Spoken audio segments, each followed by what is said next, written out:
Ahí, puestos en pie, ¿cómo están? Vayamos al libro de Apocalipsis, al capítulo 2.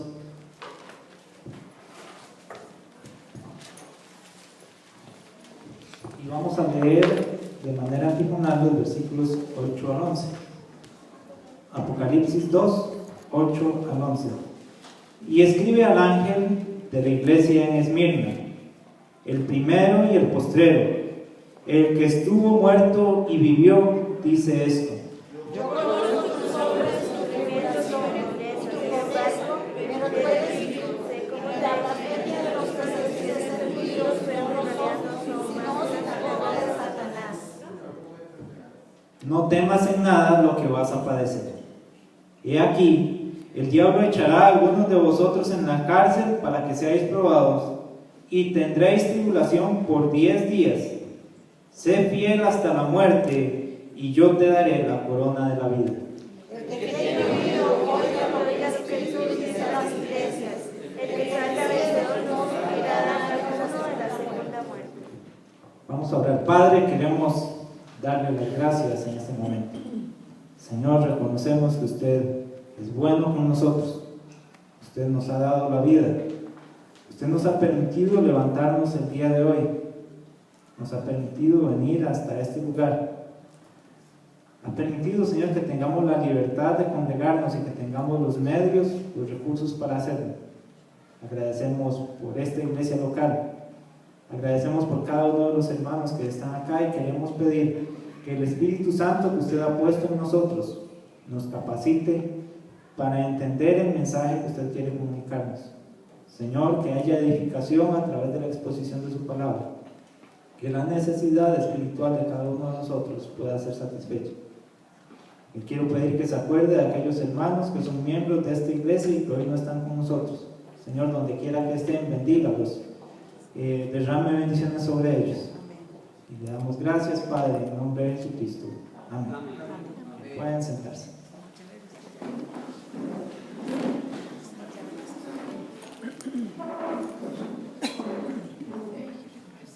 Bueno, cada uno de nosotros como creyente debe estar convencido, debe tener la completa seguridad de que la Biblia es la palabra de Dios. Amén.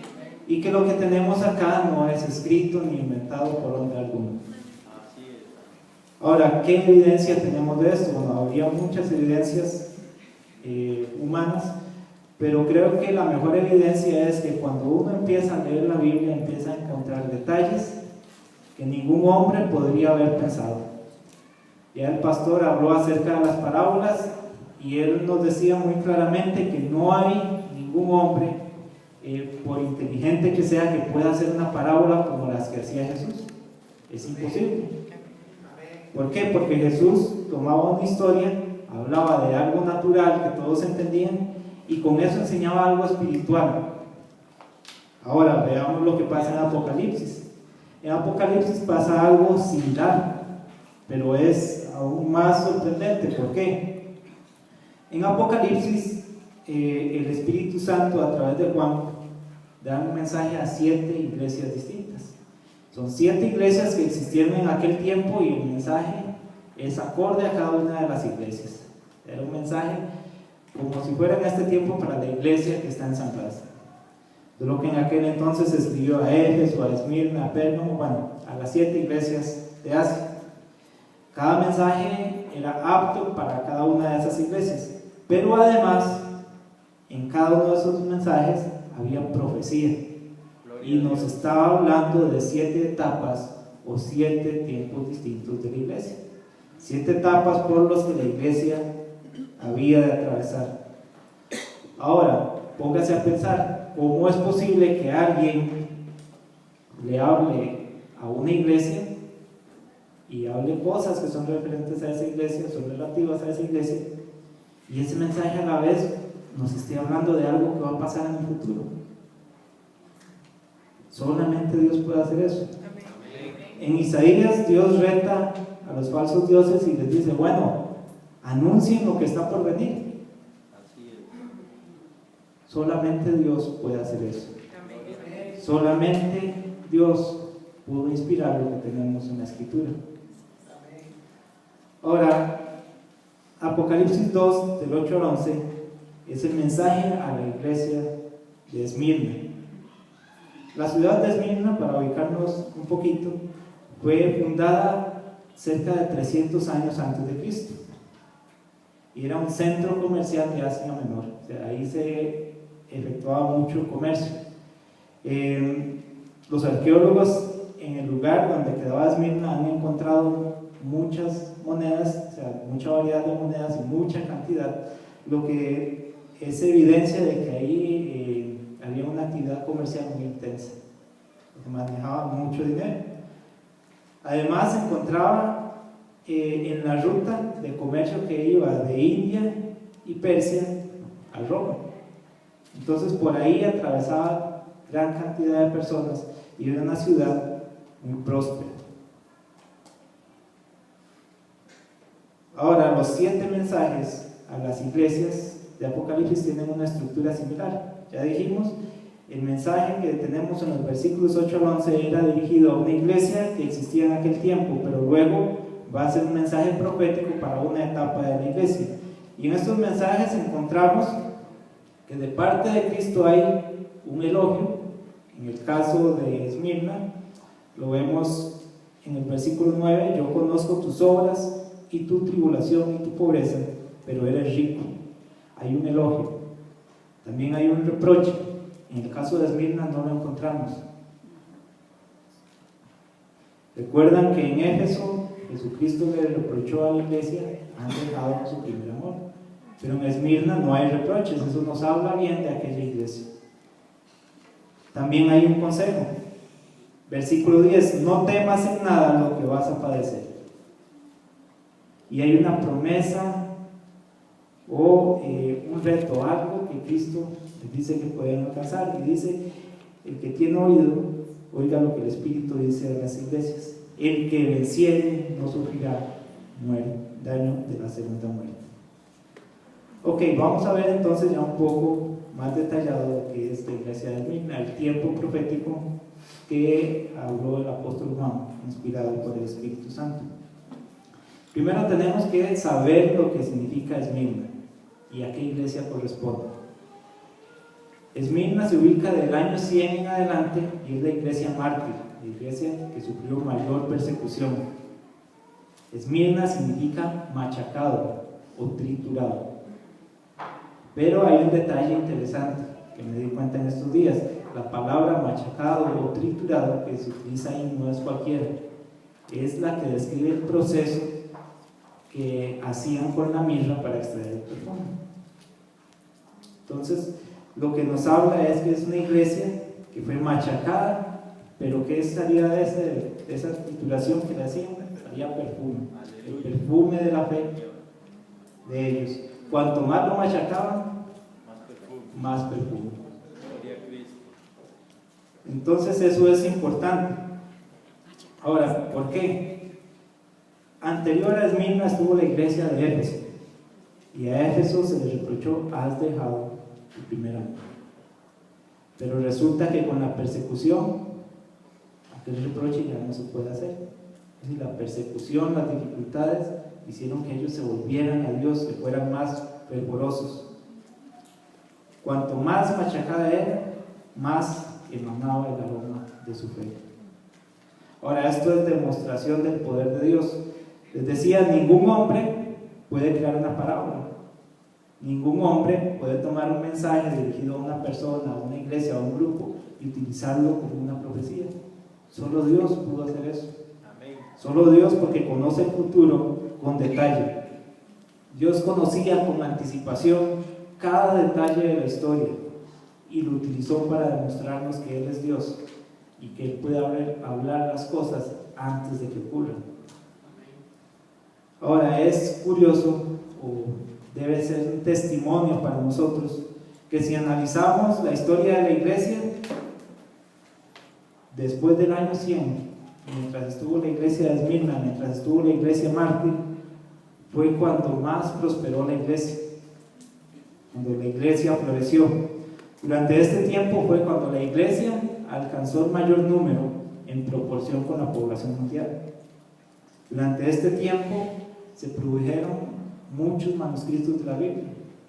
Incluso durante este tiempo se hicieron traducciones, se tradujo al idioma siriaco, que es la conocida versión pechita que hoy circula, se tradujo al árabe, al persa y al armenio.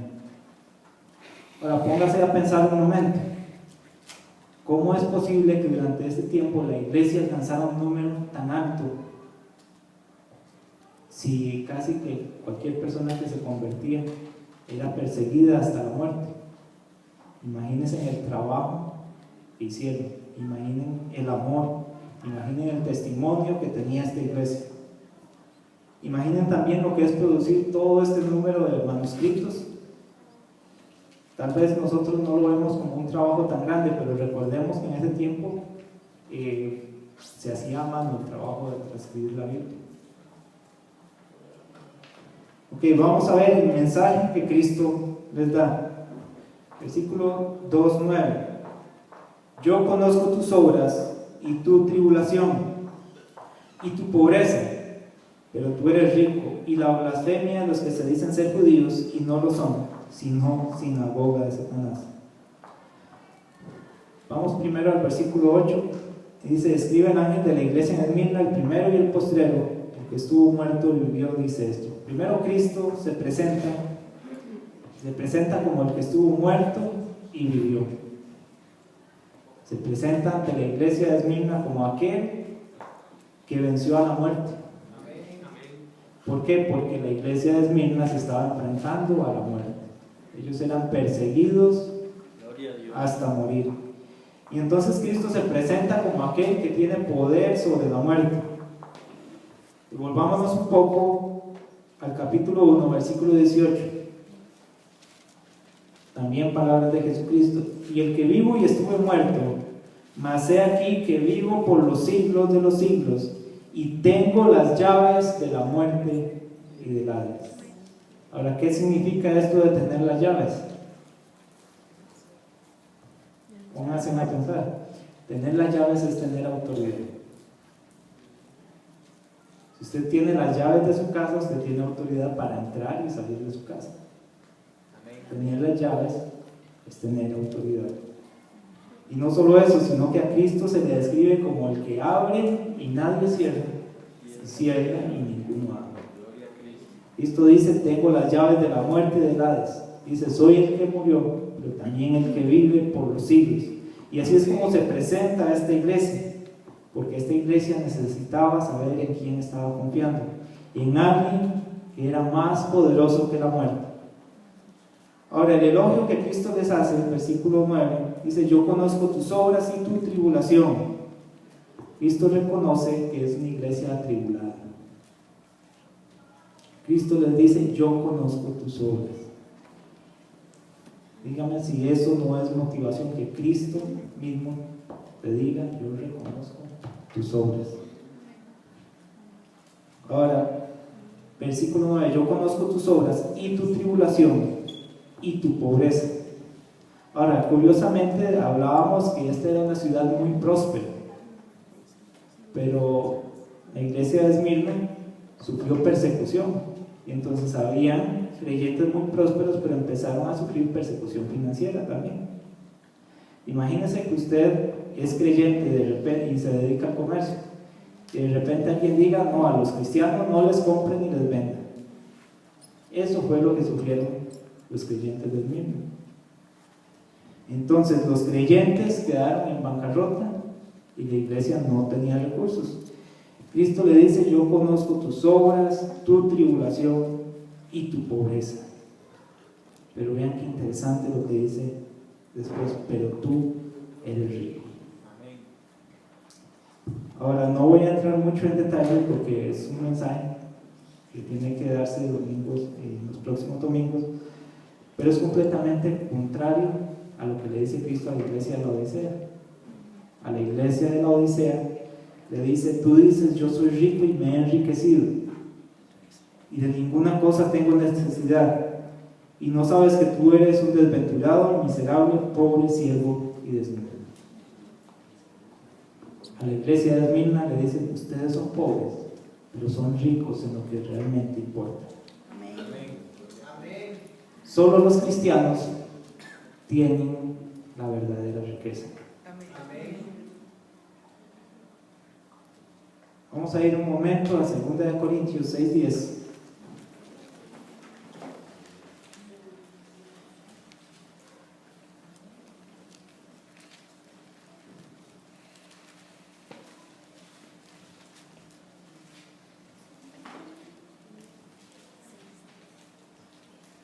Palabras del apóstol Pablo. Dice: como entristecidos, mas siempre gozosos; como pobres, mas enriqueciendo a muchos.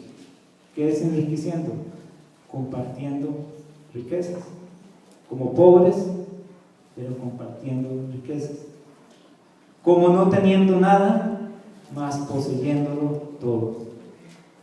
Es decir, como pobres, pero según las palabras del Señor Jesucristo dice: pero tú eres rico. Es lo que le dijo a la iglesia de Esmirna. Versículo 9: yo conozco tus obras y tu tribulación y tu pobreza, pero tú eres rico. Y la blasfemia de los que se dicen ser judíos y no lo son, sino sinagoga de Satanás. Ahora, esta iglesia también tuvo que enfrentar las falsas doctrinas. Las falsas doctrinas que empezaron a penetrar la iglesia iban prácticamente en dos direcciones. Una era atacar al Señor Jesucristo, atacar a la persona de Jesucristo, decir que no era Dios, ideas de este tipo, y la otra era enseñar la ley.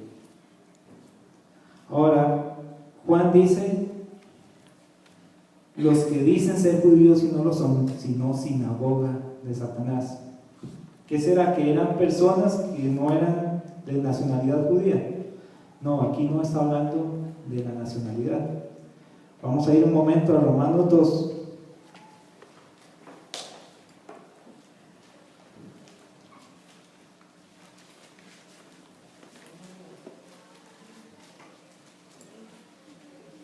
Versículos 28 y 29.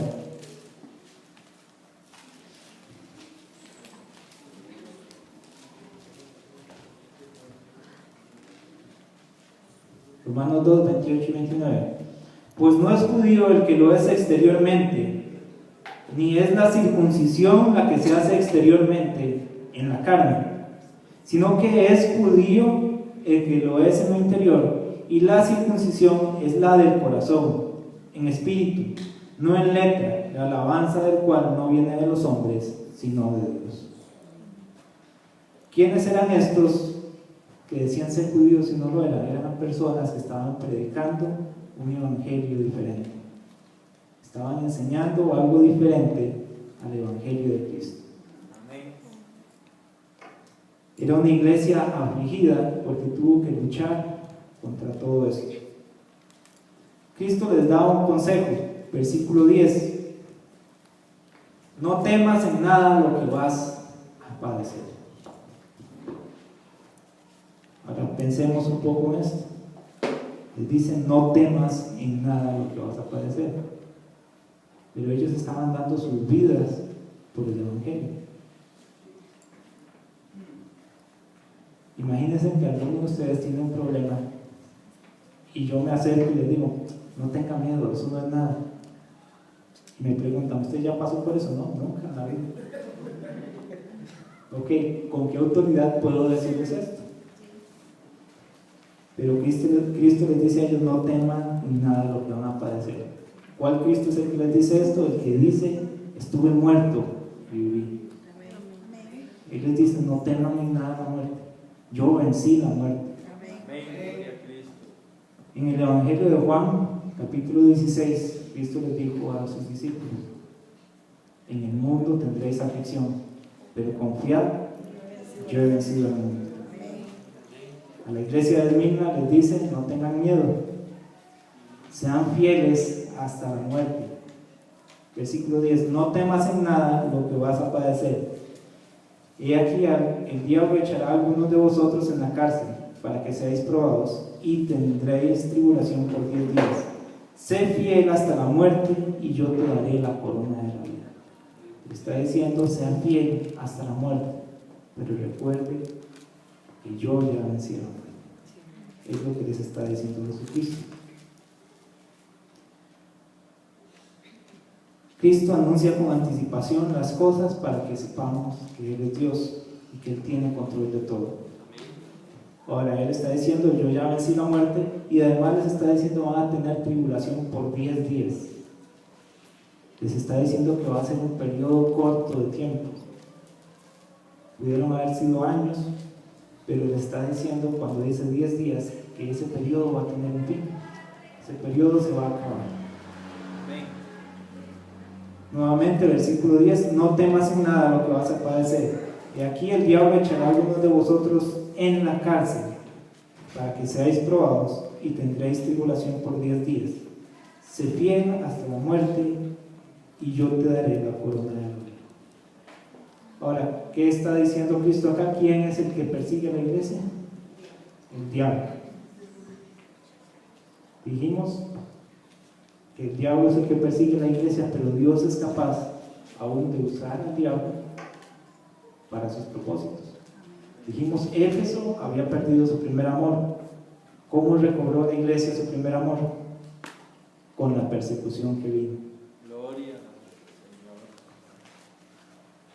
Sé fiel hasta la muerte y te daré la corona de la vida.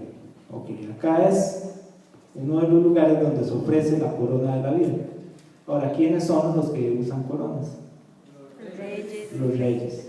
Ahora, ¿para qué es esta corona? Esta corona es para adorar a Cristo. Recuerde que va a haber un momento en que cada uno de nosotros tiene que poner sus coronas delante de Cristo, pero luego tiene que volverlas a tomar, y esa corona la identifica como un rey que va a gobernar juntamente con Cristo.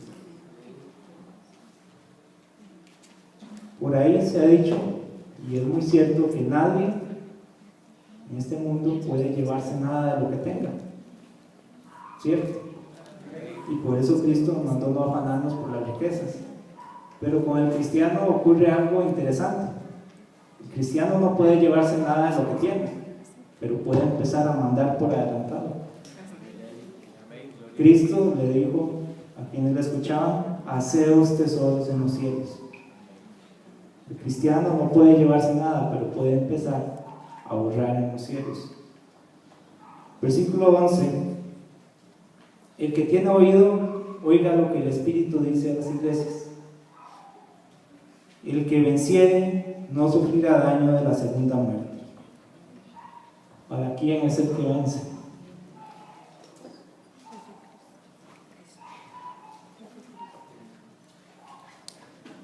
Primera de Juan 5:4: porque todo lo que es nacido de Dios vence al mundo. Y esta es la victoria que ha vencido al mundo, nuestra fe. ¿Quién es el que vence al mundo sino el que cree que Jesús es el Hijo de Dios? Okay, ¿cuántos dicen amén? Amén. Okay, que Jesús es el Hijo de Dios. Nos dice: el que tiene oído, oiga lo que el Espíritu dice a las iglesias. El que venciere, el que cree que Jesús es el Hijo de Dios, no sufrirá daño de la segunda muerte. Apocalipsis 20:14 nos dice cuál es la segunda muerte.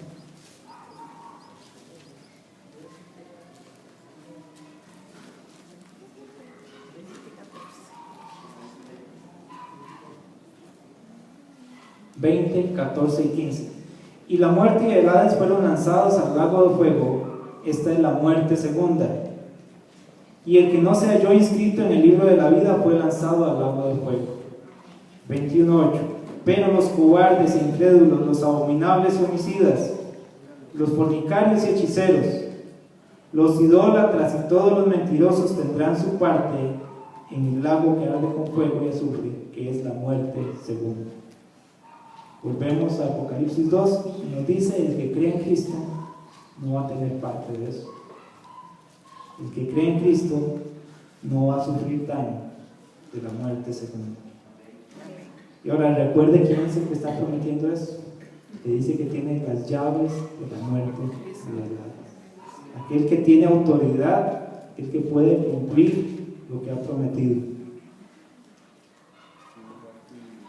Ahora, ¿qué quiero que conservemos en nuestra mente? ¿Qué quiero que recordemos? Bueno, que el mensaje a las iglesias del Apocalipsis nos muestra el poder de Dios. ¿Por qué? Porque nadie pudo haber dado un mensaje como este. Tomar algo que estaba ocurriendo en aquel momento y dar una profecía con ello. Y una profecía que se cumplió. Y ya en este momento la iglesia de Esmirna es historia para nosotros. La iglesia mártir es historia para nosotros. Y podemos ver que la palabra de Dios se cumplió fielmente. Entonces, es demostración del poder de Dios. Solo Dios es capaz de utilizar los hechos de una iglesia local para anunciar lo que vendría a las iglesias en el futuro. La iglesia de Éfeso había perdido su primer amor y Dios utilizó la persecución que el diablo levantó para que la iglesia recobrara su primer amor. Entonces vemos que Dios utilizó incluso al diablo para sus propósitos. El mensaje de Cristo a esta iglesia, un elogio, conoce sus obras, reconoce que es una iglesia atribulada, que tiene en apariencia pobreza, pero que en el fondo es rica. Dice, pero tú eres rico, decía el versículo 9. Un consejo, no tengas miedo. Y quien habla de esto es aquel que venció la muerte. No tengan miedo a la muerte, porque Cristo venció la muerte. Y una promesa, el que venciere no sufrirá daño de la muerte segunda. Pongámonos en pie, vamos a orar.